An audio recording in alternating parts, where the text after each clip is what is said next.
Tech Talk, I would like to invite a new speaker, Prabhanjan Moleyar.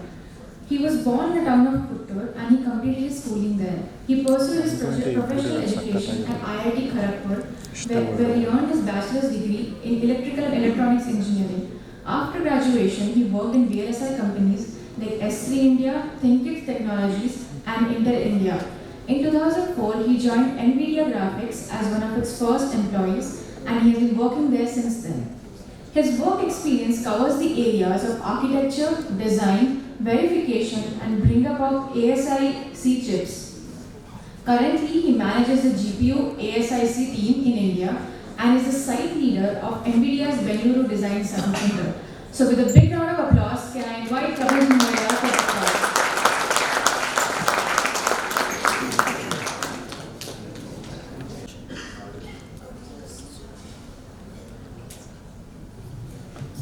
Hello. Thanks for the nice introduction. I am here to give you hopefully what's a gentle introduction to accelerated computing, which is something NVIDIA has been well known for in recent years.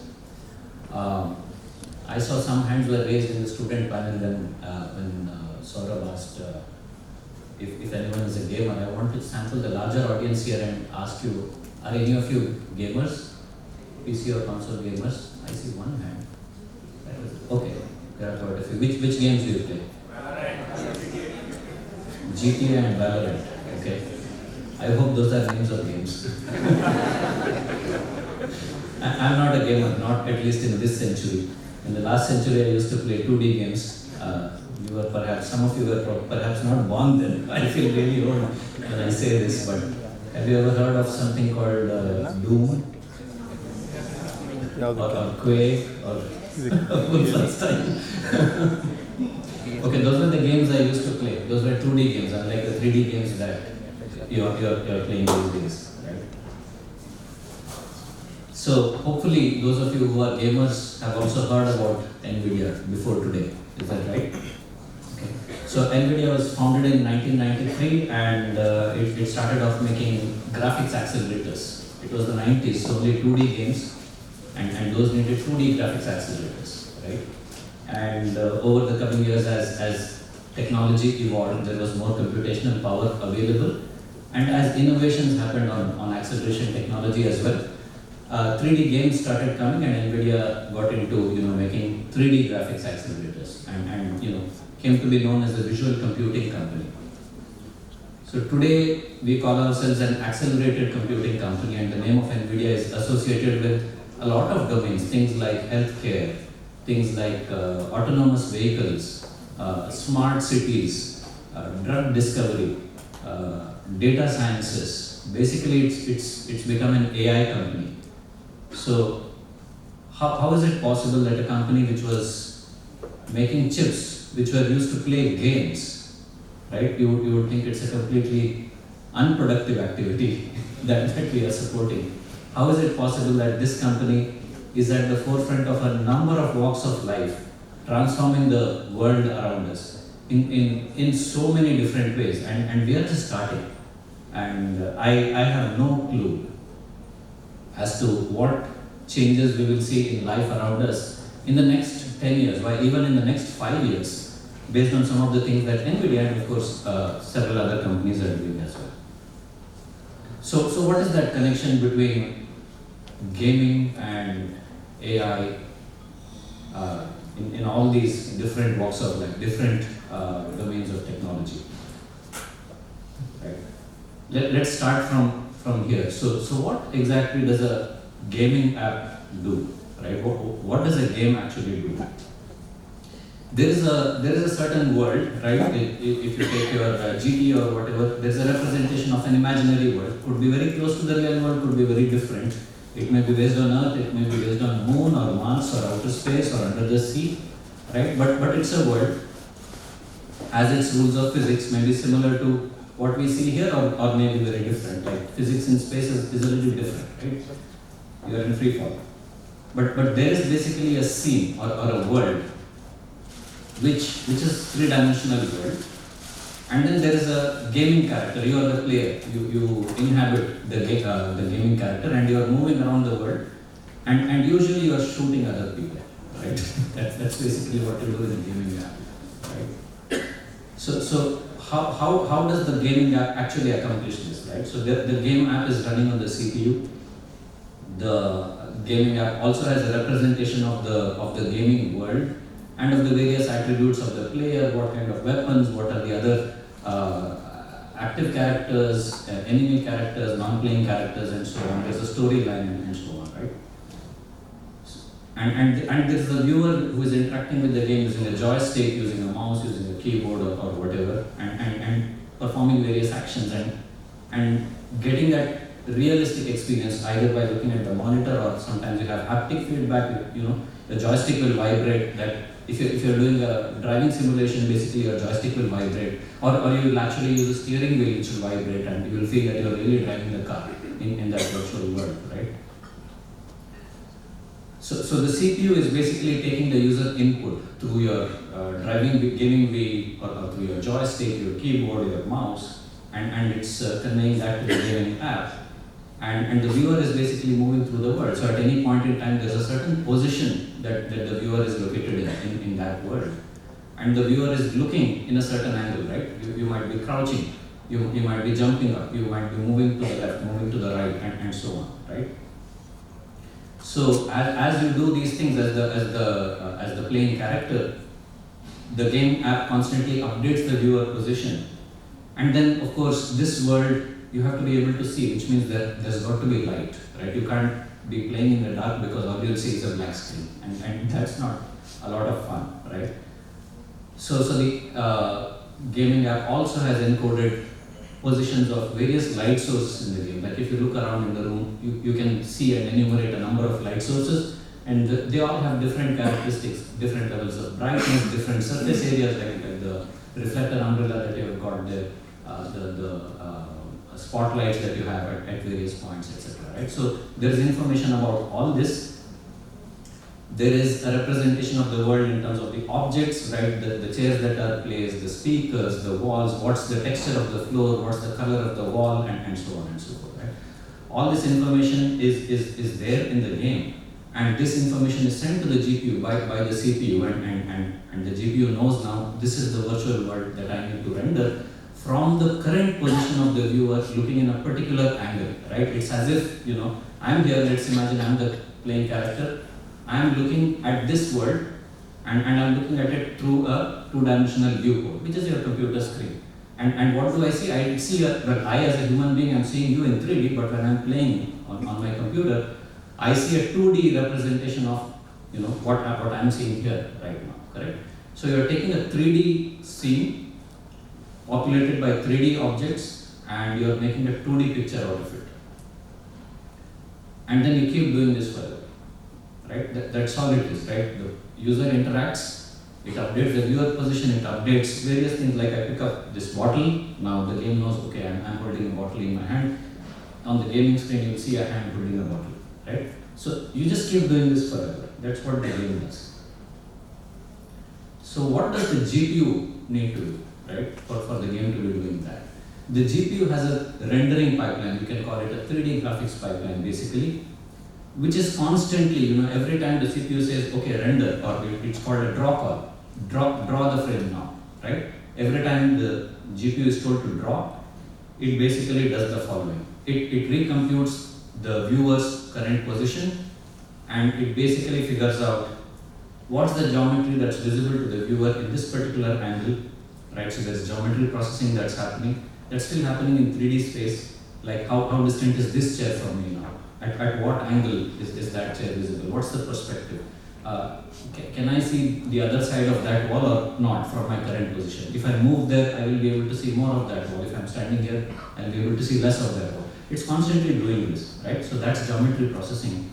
And then this needs to be drawn on a two-dimensional screen. You take a three-dimensional scene, you have to draw it on a two-dimensional display, basically a screen. That goes through a process of rasterization. Think of it as representing things on a finite grid of pixels, right? That's rasterization. And not only you need to break this scene down into pixel values, which you can then paint on the screen, but you need to compute what's the color of each and every pixel, which is basically called called pixel shading. And then the result is an image which you show on the monitor. And you have to do this how often? You have to do this at least 60 frames per second, otherwise you will not have a good experience. You will feel the movement is too jerky, it's not responsive. I hit the button, but it's taking me half a second, it's taking half a second for the game scene to change, right? And you won't believe in the illusion anymore. The whole point of 3D graphics of virtual world is to provide an immersive experience where you feel as if you're in the real world. The only difference is it's a two-dimensional screen right now. Of course, with virtual reality, you wear the 3D glasses, you get stereoscopic images, but that technology is not very mature yet because of the lags involved, and a lot of people basically get disoriented when they put on a VR headset, and we have still not been able to solve that problem industry-wide. Anyway, sticking to 2D gaming. So essentially, I said there's a process of geometry, there's a stage of geometry processing, there's a stage of rasterization and pixel shading. Going just a little bit more into it, there are different spaces involved. First of all, there's an object space. What's an object space? It's the space in which I represent different objects that are going to be part of my game or 3D app. For example, if I need to render this bottle shows up in my gaming space or in my virtual world, then I need to have a representation of the bottle. I need to know its shape, right? Its size. I need to know the texture of the label and things like that, right? So I have, as a game content creator, I need to go and model a bottle in whatever way, right? So a bottle is represented in its own object space, right? And I may have a pen which has its own representation, right? Now these things need to be populated into the gaming space, or it's called the world space, right? Where I say, okay, I know the size and how to render a chair, but I also need to place it in this particular position, right? So there's an XYZ coordinate in which I place that chair, there's an XYZ coordinate in which I place this bottle, and so on. So in a world space, all of these objects are placed, and I can create 20 instances of this bottle and spread them all over the room, right? So there's an easy way to replicate that. And now there's a view space where there's a viewer point. So assume that I'm the viewer, the position of my eyes is the camera position essentially, right? And I have a particular angle in which I'm viewing this whole scene, and that is what the GPU needs to render on the two-dimensional viewport, right? And I mentioned lighting already. There are a collection of lighting sources, each with its own attributes like size and color and intensity and of course position in the 3D space, right? So you go through a process of clipping, saying, okay, right now I'm looking in this direction, so whatever is outside that view frustum is not visible to me currently, right? If I change my position, if I change my angle, then those will come into the viewport, and then I may need to render it. Some parts I may not need to render because it's occluded, it's sitting behind the other object, right? So I do not need to render that, etc., right? So these are all the geometry processing that happens, and then you are aware of perspective correction and stuff like that. Parallel lines, you don't render as parallel, it won't look realistic, right? You have to render the nearer part shorter and the further part wider so that you have that, you get that perspective basically, so that it looks realistic, it matches your experience of the real world, right? Remember, this is all about creating an illusion, that's what it's all about, right? And then finally, you have to scale it to fit the size of the screen and window, right? You have to define the size of the viewport, and you have to make sure that the visible part of the scene fits into that display image. Now, I don't know if a lot of you are familiar with 3D geometry, but a lot of these geometrical operations like translation, scaling, and things like that can be very conveniently done if you are representing things as a matrix. Well, technically as a quaternion, which is basically a 4-dimensional vector, and then you apply matrix multiplications on top of that. So keep that in mind because it will become important later, right? We are talking about the connection between 3D graphics and AI, right? Matrices play an important role. So this is one part, geometry transformation at a very high level.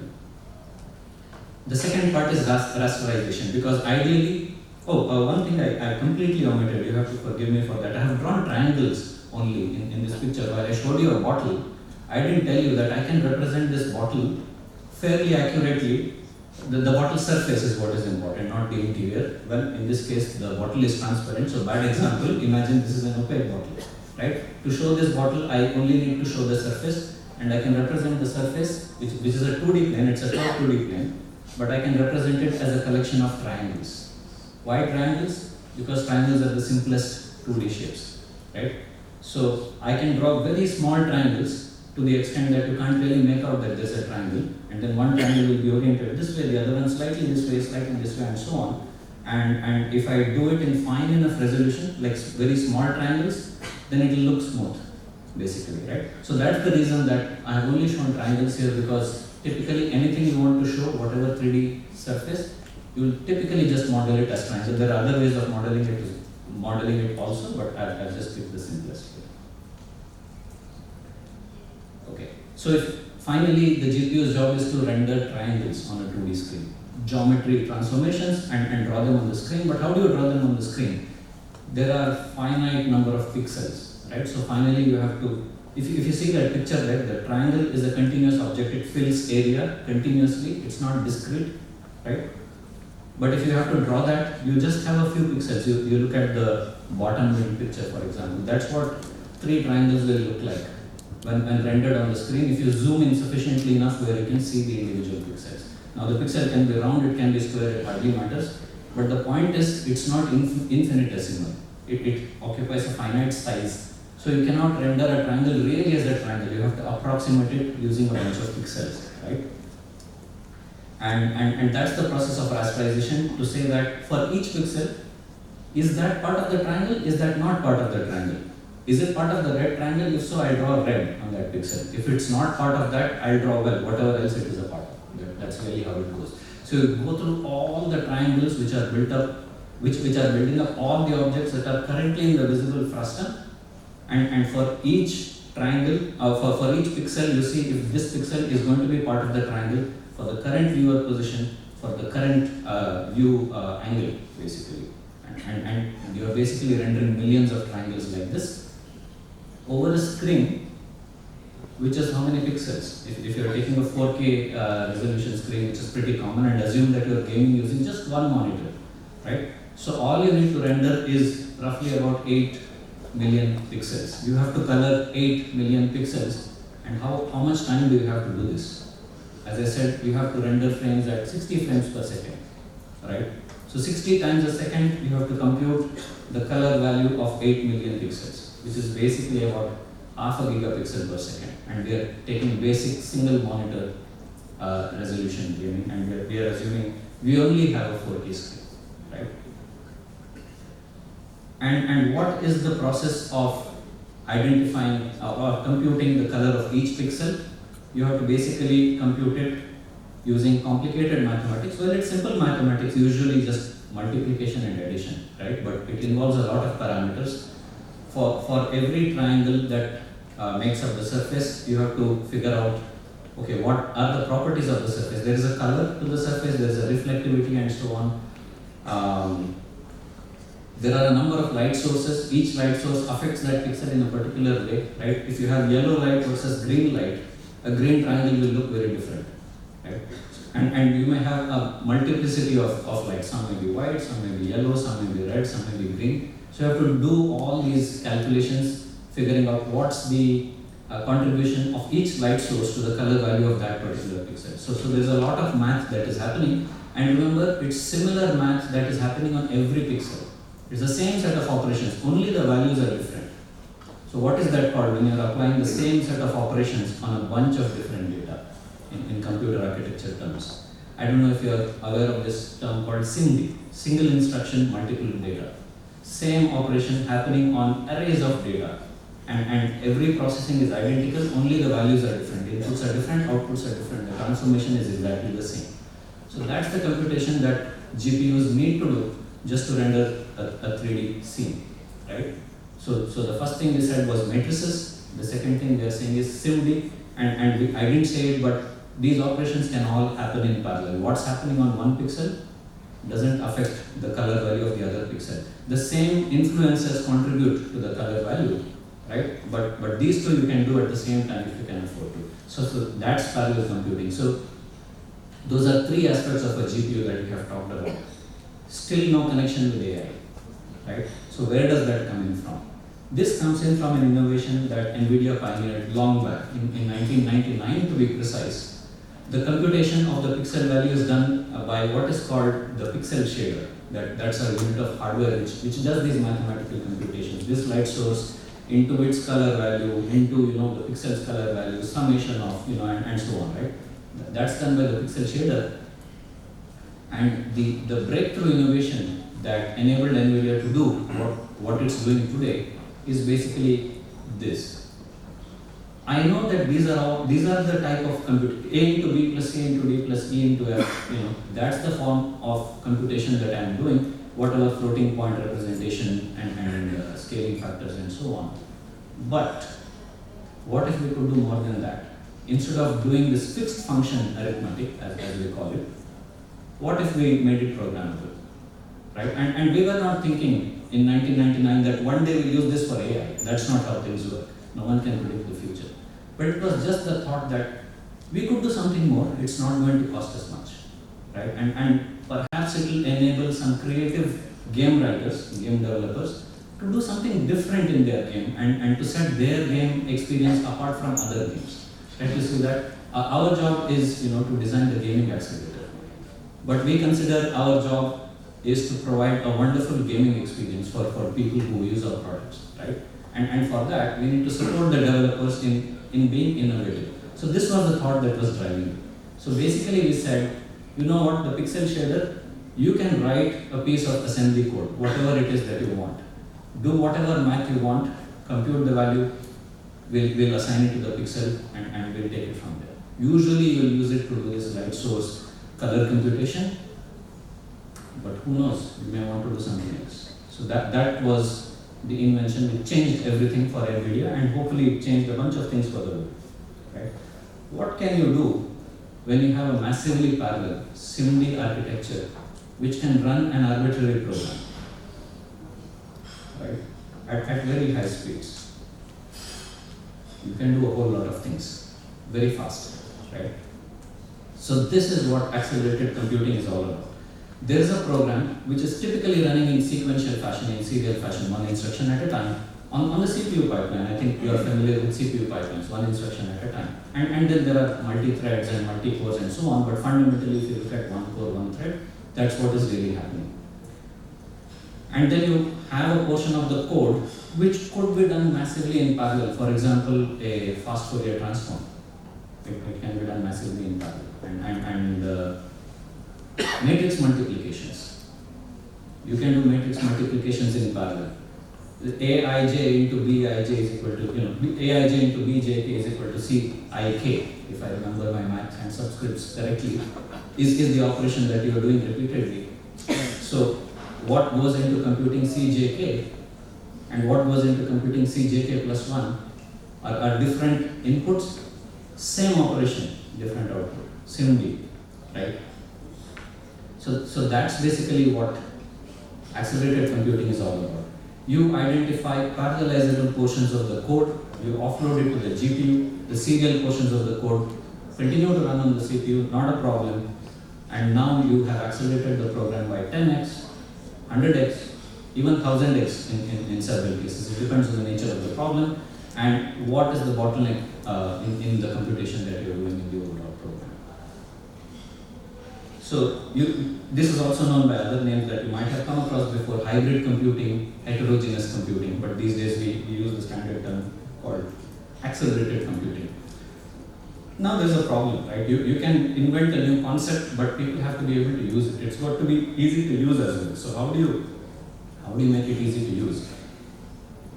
You provide a library, right? So you don't need to know a lot about how GPUs work, etc. as long as we can give you a framework which you can use. You are a regular C, C++, Python, Java, no Python back then, but Java programmer or whatever else. We give you a library. It's called CUDA, Common Unified Development Architecture. It's called. What it is a set of libraries which you can use to identify the data parallel portions of the program and provide you functions which transfer that part of the computation to the GPU and also to copy back the results, of course, and evangelize to all the developers of whatever kind of applications: numeric computing, scientific computing, creative applications, and so on and so forth. And we'll probably have enough time to take a very quick view of some of that. But that's a library called CUDA, introduced in 2006, which finally made it very easy for developers to use GPU to accelerate the programs that they have already written on the CPU, right? Fairly simple to use. And even better, as people started using CUDA for a variety of applications, we realized that it is good to provide domain-specific accelerated libraries, pre-accelerated libraries. Let's say you're a scientist or mathematician and you're doing a lot of linear algebra. Yes, you can make CUDA calls and change your linear algebra program, whatever the app is, right? You can insert CUDA calls all over the place, but that's a lot of work. Instead, you are presumably using already a linear algebra library which runs on the CPU, right? What if we could give you a similar library? It looks very similar, call signature is the same, just runs a lot faster on the GPU, and you just include a different library, a CUDA accelerated equivalent of that library. And that was really key, right? Because now you can provide these domain-specific libraries which emulate well-known libraries that developers are already using. And the incentive is just too big to be ignored, which is if you replace this library with that and you run it on a GPU, it will run 100 times faster. And this has become very popular. The collection of libraries is called CUDA-X.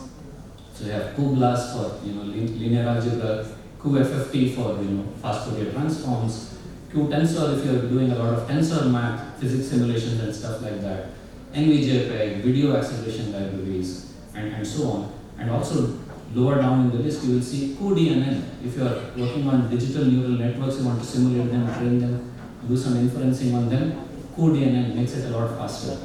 Or TensorRT or ReGua if you're doing speech synthesis and things like that. Right? So finally, trying to round it all up from 3D graphics to AI, right? What's the connection? Most fields in AI, whether you're talking about deep neural networks or K-mean classification or whatever else, and many fields of data science rely on matrices, right? And we said, well, that's great because as GPUs, we like matrices. That's how we do 3D transformations all the time. We've been doing it since 1999, right? So great, we have 20 plus years of experience operating with matrices, very fast. And matrix operations, highly parallelizable. GPU is a highly parallel engine. Matrix operations, SIMD. GPUs are really good at SIMD. In fact, that's what they do. And that's basically it. That's the connection, right? GPUs, which were used for gaming, are now transforming the world through a variety of AI applications. I probably have a few minutes to just give you a quick view of some of the different applications. So I talked about traditional graphics. I don't know if some of you are aware of ray tracing. It's a different way of doing graphics, which we could not afford to do earlier. This is the correct way to do 3D graphics, which is basically to model the light rays coming from different light sources. They are going in all directions, bouncing off of different surfaces, and finally entering my eye. If I can mathematically compute what color the reflections are after these multiple reflections and where, through what pixel point they are reaching my eye, I can compute the exact value of that color, and now I can handle things like reflections and shadows and ambient occlusion, which is not correctly handled in the traditional 3D graphics rendering method, simply because we didn't have the compute power to do all of that. Now it's possible, right? So ray tracing is a great application. The other thing you do with ray tracing is there are so many rays. The more rays you compute, the more accurate the picture is, but it's a lot of computing power. We still don't have it, so what do? You compute fewer rays and then you apply AI. You basically say, here is a picture rendered with 3 light rays per pixel or even 1 light ray per pixel. Here is the image which is rendered with 10 light rays per pixel. This is far more accurate and you can see it, it's far more photorealistic. You render 1,000, 10,000, a million of these images, you train a network, and then what do? You just render with 1 ray per pixel and you run that network on that. You get a high resolution equivalent, save 10x of the work, right? For a little bit more, just for a little bit more. So ray tracing is a great application of AI and parallel computing. I'm going to skip over some of these slides which are less relevant to AI. basically science simulations, right? Computational fluid dynamics, for example. Very complex simulations. Not only can it accelerate these by doing, doing numerical computations in parallel, again using the SIMD technology, but these days with AI, you can do one more thing, right? You are basically solving differential equations, right? And that's a lot of number crunching, numerical analysis, numerical computation. But you can train an AI network, train it with a differential equation and its numerical solution, give it enough varieties. And the next time around you need to solve a differential equation, you just run it through the network, it gives you the answer, which is very close to what your full detailed numerical computation would be. You get typically 100x acceleration doing that. What is true of physics is also true of chemistry.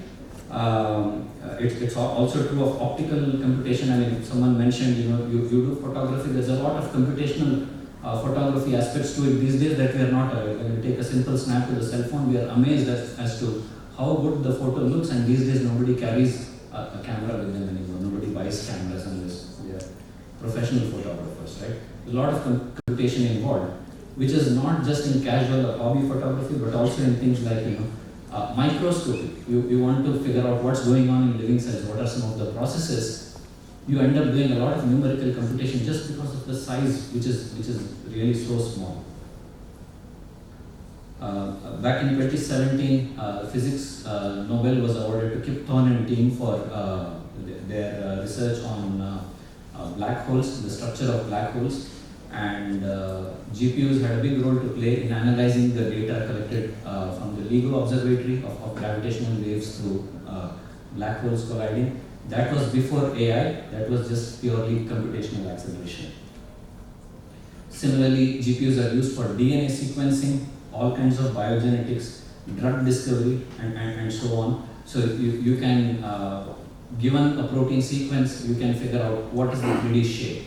And if this is a target site of a virus attack, for example, with the COVID virus, they were binding to certain receptors. You have a 3D model of that receptor, and then you try out various antibody protein molecules and see if anyone fits that using the famous lock and key mechanism. If so, that antibody is a target potential drug for COVID, right? And many other diseases as well. Here's another big technology you'll hear more of, Omniverse. Omniverse is a platform which enables you to create virtual worlds. But that's what you can say about gaming engines as well. But the difference is, what do you do with it? So using Omniverse, a bunch of different creators of all kinds can come together and create something in the virtual world with the intent of actually building it subsequently, right? So people talked about a lot of fabs being set up and a lot of car factories and so on, EV factories and so on. What's happening these days is people want to model the whole thing in Omniverse, in a virtual world.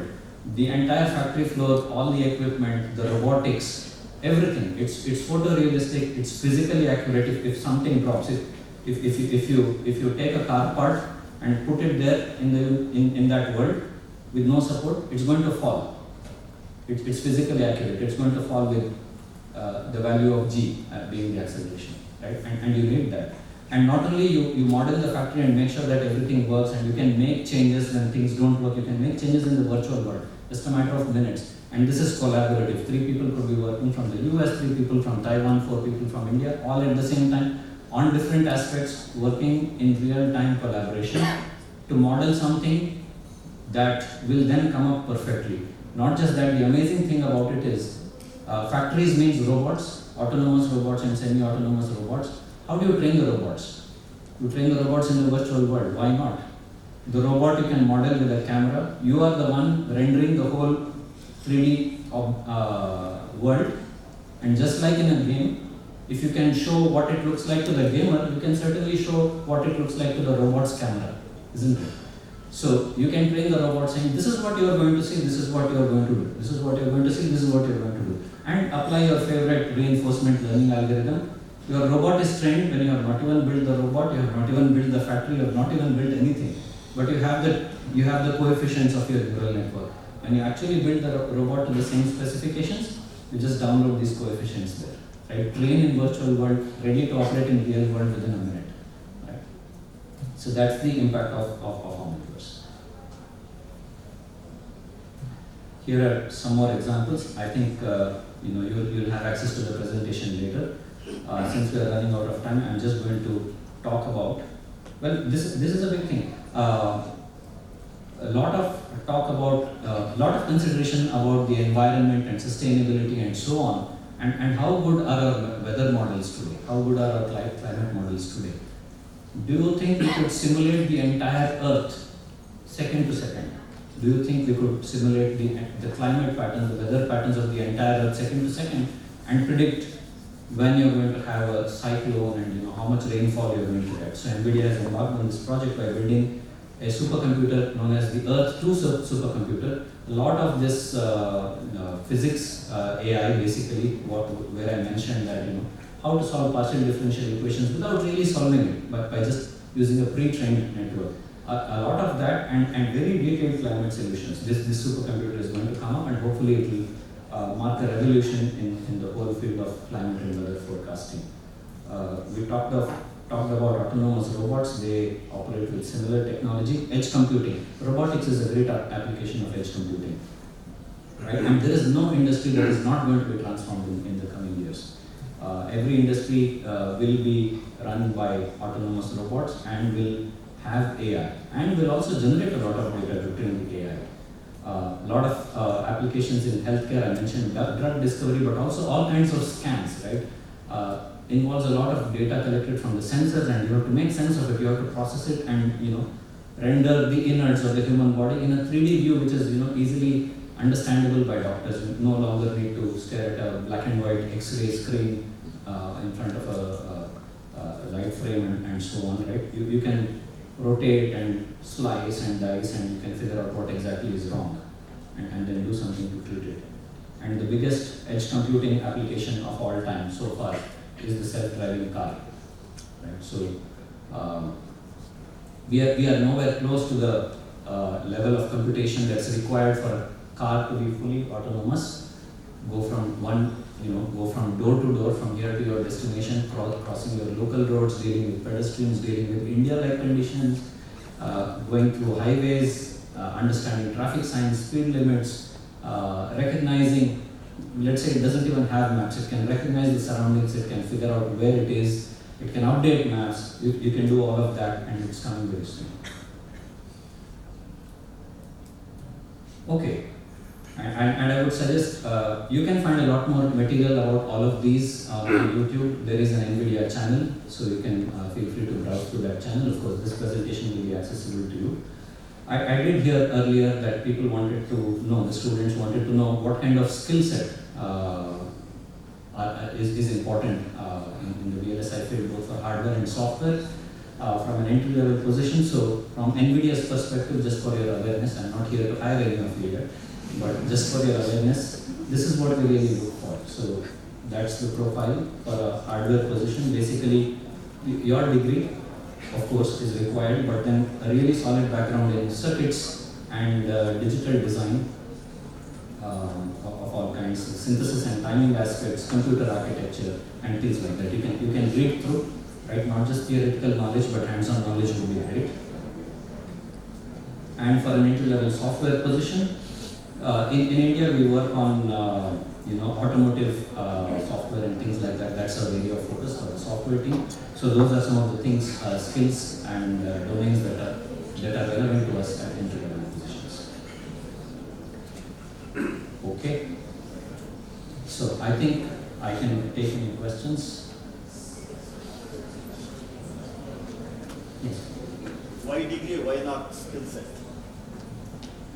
So you said your requirement is degree with the skill set. No, I said we require a degree, but what we are really looking for. Why not only skill set? I'm sorry? Why not only the skill set? Oh, we cannot do that. There are a bunch of reasons for that. No, you have to think, many of the giants in the industry are thinking about, you have the skill set, we are going to have you. So that's what is there. Why don't you? Yeah, so I think I understand your point, but I think there is a bunch of assumptions we are making when we are hiring people at the entry level, right? We are typically not hiring them for one job. We are typically, at least our desire is to hire them for the rest of their careers. And we have seen that people don't stick to one job, they like to do different things. And we like that as well, because people become more well-rounded. If you are an engineer, you become a more well-rounded engineer. If you work on design, you work on verification, you work on architecture. So when we are hiring you, we are not able to assess your entire universe of the skill set in a 30-minute conversation. You cannot really do that. So we need something which is a predictor of future adaptability. Right? You have basic training in a bunch of concepts. Your degree is some kind of a proof of that. I hope you would agree.